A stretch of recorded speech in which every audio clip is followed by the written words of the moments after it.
এক লোক বট গাছের তলায় বসে বিশ্রাম নিচ্ছে, আর বট ফল দেখে অবাক যে এত মোটা বট গাছ, ফলগুলো এত ছোট। বট ফল ছোট হয় না নাকি এত বড়? আর পাশেই ছিল কুমড়া গাছ, লাউ গাছ। আল্লাহরে গালে দিতেছে, আল্লাহর কি রুচি!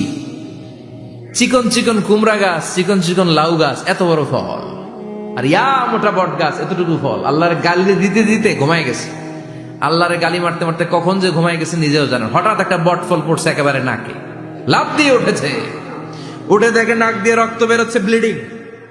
নাকের রক্ত মুছে আর পড়তে আরম্ভ করছে আলহামদুলিল্লাহ। কি পড়ে? মনে মনে কয়, আল্লাহরে কেন গালি দিলাম?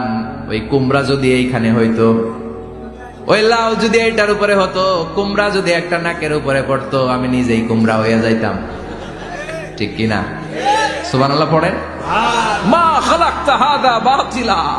এমনি এমনি আল্লাহ কিছু বানায় নাই, যেখানে যেটা যতটুকু দরকার সেটা করে দিয়েছে কে? চোখ যেখানে থাকা দরকার চোখ দিছে কে? নাক যেখানে দরকার নাক দিছে কে? চোখ কান এদিকে না হয়ে যদি অন্যদিকে হইতো সুবিধা হইতো?